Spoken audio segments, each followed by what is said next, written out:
Sivilceleri ve sivilce izlerini giderecek. Göz altındaki o şişli koyu renk halkaları ve yüzünüzdeki lekeleri gidermenizde çok fayda sağlayacak olan, pürüzsüz bir cilde geçmenizi kolaylaştıracak olan, aynı zamanda geniş gözenekleri şöyle sıkılaştırıp içlerini temizleyip aydınlık güzel bir cilde kavuşmamızı sağlayacak olan ballı yeşil çaylı, böyle zerdeçallı, çok etkili ama çok doğal ürünlerle hepimizin yapabileceği bir tarif geliyor arkadaşlar. Bir paket yeşil çayı aldım, üzerine sıcak su ilave ediyorum ve demlemeye bırakıyorum. Neden yeşil çay ekliyorum? Çünkü anti-inflamatuar, antioksidan ve antimikrobiyal özelliklere sahip olduğu için o sivilce oluşumunu, fazla yağlı dokuyu, fazla sebum üretimini ortadan kaldıracak. Lekeleri aydınlatmamıza olanak sağlayacak. Çünkü o gözenekleri önce bir temizleyelim. Ondan sonra onları sıkılaştıralım ve daha güzel olsun cildimiz. İşte bir diğer ürün nohut unu. Bildiğimiz kuru nohutu karıştırıcımda ben iyice un haline getiriyorum haşlamadan. Bu şekilde nohutunu elde ediyorum. Bir kere de daha fazla yaparsanız istediğiniz anda kullanırsınız.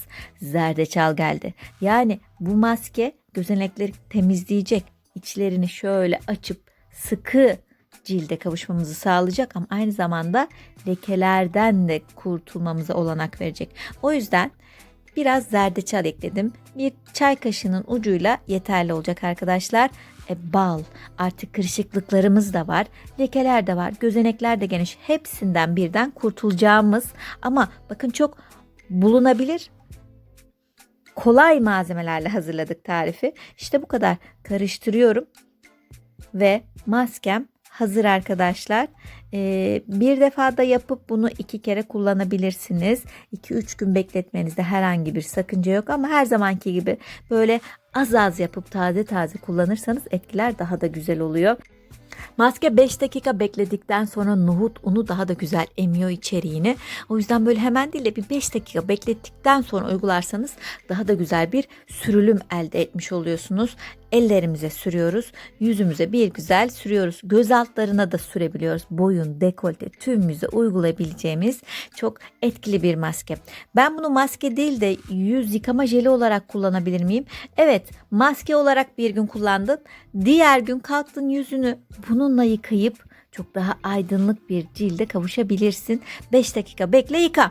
Peki ne yapalım? Kanala hala abone değilsek abone olalım, bildirimleri açalım ve altyazılardan da istediğimiz dilde seçip daha anlaşılır bir şekilde izlemeye devam edelim arkadaşlar.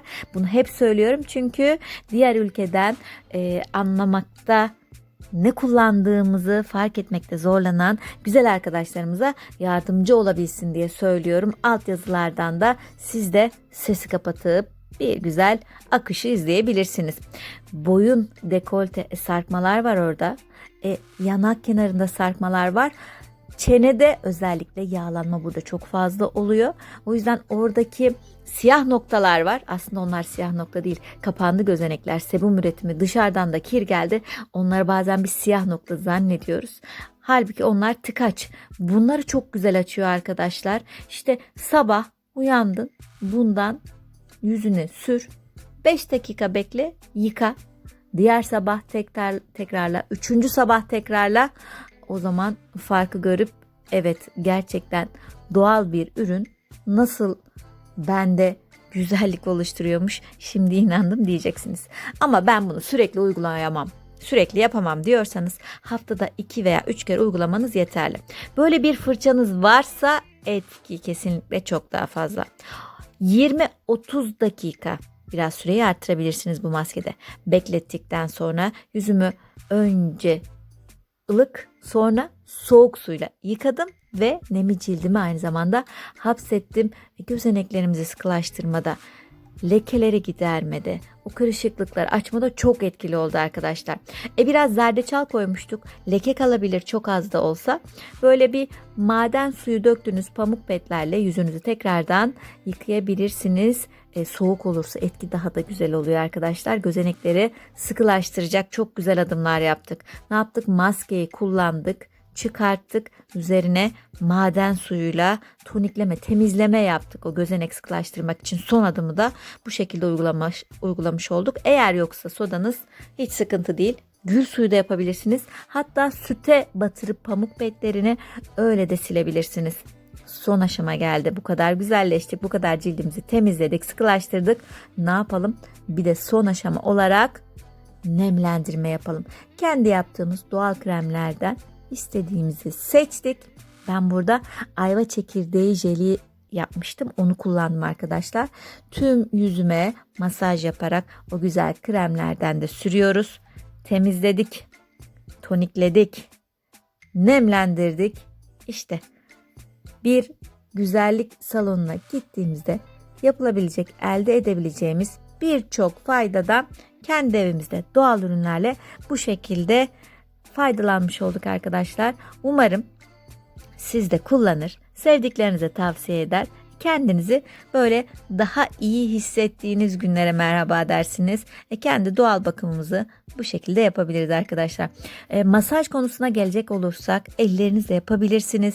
Böyle bir aparatınız varsa masaj da harika olur. Kendinize çok iyi bakın, kendinize çok değer verin. Hoşça kalın. Hello my friends, in this video I used easy ingredients to faint but strong effects to get. If you have pigmentation problems, wrinkles and acne, use this green tea mask as soon as possible. Take care. Bye bye.